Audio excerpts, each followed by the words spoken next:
Greetings from up on Capitol Hill, where I was going to go out for a lovely walk today. You see, it started snowing this morning and it was just gorgeous. But then the temperature got warmer and now it's just turned to slush and mush, and who wants to go out in that? So instead of me showing you the Capitol fence, which, to be honest, hasn't changed a whole lot, it's still there, it still has barbed wire, it still surrounds the Capitol, I thought, why don't I take you to another part of D.C. when the last insurrection nearly took the life of a U.S. president. So let's go up to the Walmart. It's just up the road.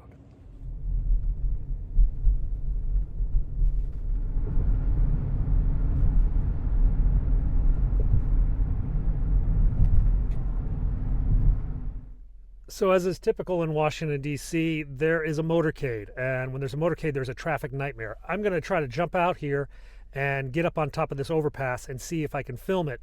But I got to get off the road here because the cops are blocking everything. Typical D.C. life.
And there they go.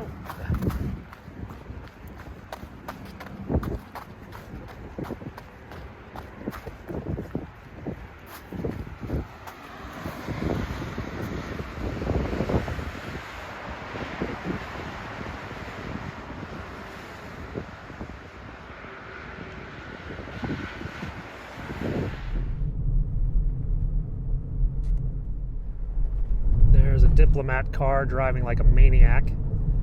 He was tailgating me for a while, now he's zipping past me. Must be in a hurry.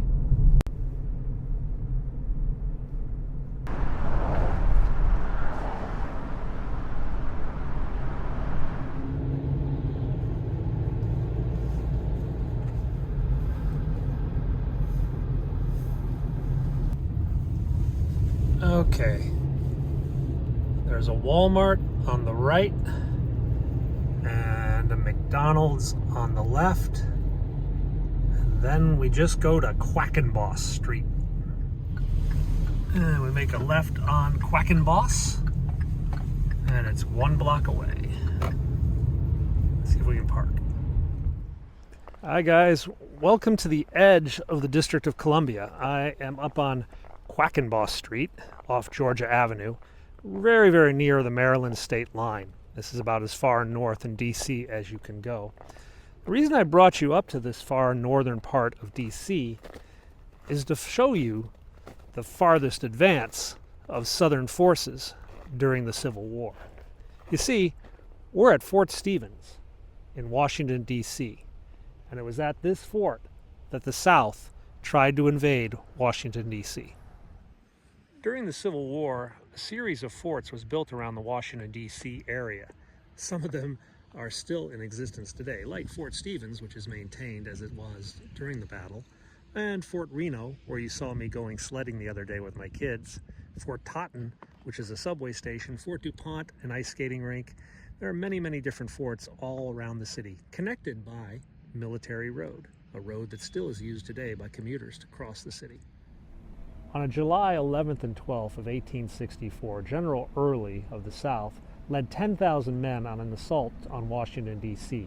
They came to this point, Fort Stevens, and the nearby fort over there, Fort Reno, where you saw me sledding with my kids. That is where the Southern forces met Union artillery and a lot of troops. And I mean soldiers who were wounded, clerks, civilians who happened to have a gun. They all came out to help defend Washington, D.C. And after 2 days of fighting, the Southern forces withdrew.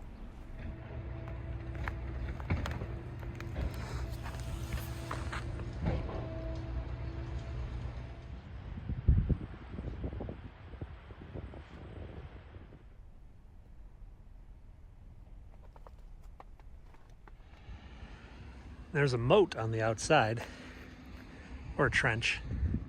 Moat sounds cooler. Maybe I shouldn't have come out here when it was snowing. This has bad idea written all over it. Oh well, let's just run. Yeah, that worked. The stone set up behind me is set as a marker because it is at this point Abraham Lincoln was shot at. Abraham Lincoln came up to watch the battle, and he stood up with his big stovetop hat to look over the enemy forces. Well, pretty much every Confederate sharpshooter there was suddenly saw this tall guy with a big black hat, and they knew who they wanted to aim for. So musket fire was launched left and right, coming in, trying to pick off the President of the United States. One shot hit a cannon and then bounced off and hit a soldier next to Abraham Lincoln. It was at that point a young captain named Wendell Holmes went up and said, "Get down, you damn fool." Now, that's a bit of legend, but Wendell Holmes actually has confirmed that in private notes, that he actually did tell the President of the United States to get down, you fool, because he was going to get shot.